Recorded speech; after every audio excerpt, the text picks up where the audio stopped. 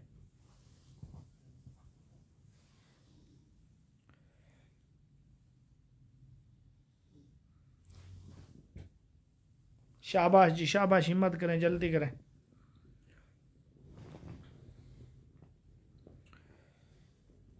تفسیر القرآن باقوال الصحابہ کی کوئی ایک مثال.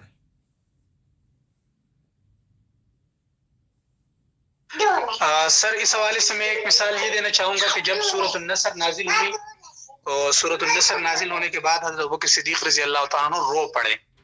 تو لوگوں نے کہا کہ حضرت آپ کیوں رو رہے ہو، یہ تو اللہ تعالیٰ کی طرف سے خوشخبری ہے، لیکن آپ اس سے رو رہے ہو. تو حضرت صدیق رضی اللہ تعالیٰ نے فرمایا کہ تم لوگ تو ظاہری چیز کی طرف دیکھ رہے ہو، لیکن میں معنوی چیز کی طرف دیکھ رہا ہوں کہ اس صورت میں رسول اللہ صلی اللہ علیہ وسلم کی وفات کی طرف اشارہ ہے. تو یہ بھی تفسیر القرآن باقوال صحابہ ہو گئی ایک مثال. جی، وَاعْتَصِمُوا بِحَبْلِ اللَّهِ، اللہ کی رسی کو مضبوطی سے پکڑو. حضرت علی فرماتے ہیں اللہ کی رسی سے مراد قرآن مجید ہے. الذین آمنوا ولم یلبسوا ایمانہم بظلم، وہ لوگ جو ایمان لائے اور پھر اپنے ایمان کو ظلم کے ساتھ نہیں ملایا. تو حضرت عبداللہ بن مسعود فرماتے ہیں کہ اس سے مراد، ظلم سے مراد اس جگہ پہ شرک ہے. اسی طریقے سے قرآن میں ہے وَمَن يُؤْتَ الْحِكْمَةَ فَقَدْ أُوتِيَ خَيْرًا كَثِيرًا، کہ جسے حکمت دی گئی اسے خیر کثیر دیا گیا. حضرت عبداللہ بن عباس فرماتے ہیں کہ یہاں حکمت سے مراد محکم، متشابہ، ناسخ، منسوخ وغیرہ کا علم ہے. تو یہ تفسیر القرآن باقوال الصحابہ کی مثالیں ہیں. چلیں یہ بتائیں. جی سر اس سوال ابھی جو ٹیسٹ ہوا ہے ہمارا قریبی ٹیسٹ جو لیکچرار کا، اس میں بھی 2 سوال جو تھے وہ تفسیر القرآن باقوال صحابہ کے ہی تھے. عبداللہ بن مسعود اور حضرت عبداللہ بن عباس رضی اللہ تعالیٰ عنہ کی جو تفسیری آراء پوچھی گئی تھی، تو وہ بھی اسی کی مثالیں ہیں. جی، وہ پتھر سے مراد گندھک کا پتھر ہے، اور دوسرا بھی تھا کہ کفر و شرک کے اندھیرے جو ہیں وہ چھٹنے لگے. سورۃ البقرہ سے ہی دونوں سوال اٹھائے گئے تھے اور پہلے 2 رکوعات سے.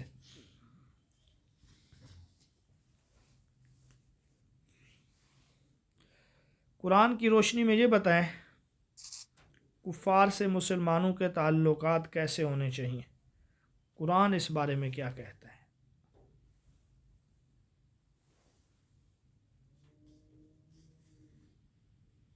سر کفار کے ساتھ جو معاملات ہوتے ہیں ان کی باہمی 4 صورتیں ہو سکتی ہے. ایک مدارات، اور ایک مواسات، ایک معاملات، اور ایک جو ہے وہ موادت یا محبت، موالات. تو محبت کا جو رشتہ ہے جی مواخات، یا اس کو مودت کا جو رشتہ ہے، مودت کا، دوستی کا. تو سر اس میں جو مواسات ہے، غمخواری اس کے ساتھ وہ کرنا، خوش اخلاقی کے ساتھ پیش آنا، اس میں تو کوئی مسئلہ نہیں، حرج نہیں ہے، تو آپ بالکل ان کے ساتھ کر سکتے ہیں، اپنے اچھے اخلاق کے ذریعے ان کو متاثر کرنے کی کوشش کی جا سکتی ہے۔ اسی طرح اس میں جو معاشرت ہے وہ بھی کر سکتے ہیں، لیکن معاملات میں ان چیزوں کے معاملات ان کے ساتھ لین دین وہ کر سکتے ہیں جس سے مسلمانوں کو کوئی نقصان نہ ہو، لیکن اگر کسی لین دین کی وجہ سے مسلمانوں کو کوئی نقصان پہنچ رہا ہے یا اس کے منافع سے وہ مسلمانوں کو تکلیف پہنچا رہے ہیں، مثلا آج کل جو یہودیوں کے پروڈکٹس ہیں ان کی جو ہم بائیکاٹ کرتے ہیں وہ بھی اسی وجہ سے کرتے ہیں کہ اس میں یہی پیسہ جو ہے وہ آگے جا کے مسلمانوں کے خلاف استعمال ہوتا ہے، تو پھر اس صورت میں ان کے ساتھ معاملات کرنا جائز نہیں ہے، لیکن عام حالات میں ان کے ساتھ اس کی اجازت ہے۔ اور چوتھی چیز جس سے منع کیا گیا ہے وہ مودت اور محبت کا تعلق ہے، دوستی کا، کہ ان کے ساتھ دلی طور پر محبت قائم کرنا، دلی طور پر دوستی کرنا، تو اس چیز سے اللہ تعالیٰ نے باقاعدہ سے منع فرمایا کہ یہ تمہارے کبھی بھی دوست نہیں ہو سکتے۔ شاباش۔ تو 4 مراتب ہیں، ہر ایک کا حکم الگ ہے۔ ایک ہے دوستی، مودت یا محبت، یہ صرف اپنے بھائیوں کے ساتھ جائز ہے، غیر مسلم چاہے وہ جو بھی ہو اس کے ساتھ جائز نہیں ہے۔ قرآن میں یا ایھا الذین آمنوا لا تتخذوا الیہود والنصارى اولیاء کا مطلب یہی ہے۔ دوسرا جو ہے وہ ہے غم خواری، مواسات، ہمدردی، یہ جو ہے عام کافروں کے ساتھ جائز ہے، لیکن جو غیر مسلم ہمارے خلاف جنگ کر رہے ہیں جن کو حربی کہا جاتا ہے ان سے جائز نہیں ہے۔ حضرت حسن بصری کے پڑوس میں ان کا کوئی پڑوسی کافر جو تھا وہ مر گیا تو آپ نے اس کے مسلمان بھائی سے اس کی ہمدردی کی۔ ایک چیز ہے جس کو کہا جاتا ہے مدارات، اس کا تعلق ظاہری خوش اخلاقی کے ساتھ ہے، ظاہری طور پہ خوش اخلاقی وہ ہر کافر کے ساتھ جائز ہے۔ پھر یا تو اس کی 2 صورتیں ہو سکتی ہیں، بھئی ہم کافر سے ظاہری خوش اخلاقی سے پیش آتے ہیں تاکہ وہ مسلمان ہو جائے، یا پھر یہ ہے کہ ہم ظاہری طور پہ اس سے خوش اخلاقی سے پیش آتے ہیں کہ اس کے شر سے ہم بچ جائیں۔ اور آخری چیز جو ہے وہ ہے معاملات، تو معاملات بھی تمام کافروں کے ساتھ جائز ہیں، لیکن بعض حالات میں یہ بھی ناجائز ہو جاتے ہیں، جب ہمارے معاملات سے ان کو مالی فائدہ ہو یا کوئی ایسا فائدہ ہو جس سے دیگر مسلمانوں کو نقصان پہنچے، بالخصوص جنگ کے دنوں میں ان کو ساز و سامان فروخت کرنا، ان کو اپنے علاقے میں جگہ دینا، جیسے آج کل ہمارے سب سے زیادہ دبئی میں وہ لوگ آئے تھے اسرائیل سے، تو ایسی چیزیں شریعت اسلامیہ میں جائز نہیں ہیں۔ ٹھیک ہے جی، بہت شکریہ۔ آج کی ہماری یہ کلاس مکمل ہوئی ہے، تقریباً کوئی 40 منٹ کے قریب یہ ہماری کلاس تھی۔ بر وقت کلاس میں شرکت کریں، اسی طریقے سے انشاءاللہ آگے بھی ہم اس کو جاری رکھیں گے۔ کل انشاءاللہ ہم حدیث پڑھیں گے، حدیث میں آپ نے بنیادی اصطلاحات جو ہیں وہ بھی یاد کر کے ہیں۔ ایک اچھی کتاب ہے تفسیر مصطلح الحدیث، تو تفسیر مصطلح الحدیث کی کوئی بھی آپ کو شرح مل جائے، آپ عربی پڑھنا چاہتے ہیں تو نور علی نور، نہیں تو اردو میں کوئی بھی آپ کو کتاب مل جائے آپ اس کو تیار کر لیں، تو اصول حدیث کا ٹاپک آپ لوگوں کا کلیئر ہوگا۔ جی ضیاء اللہ۔ سر میرا ایک سوال ہے اسی تفسیر کے حوالے سے، مجھ سے انٹرویو میں پوچھا گیا تھا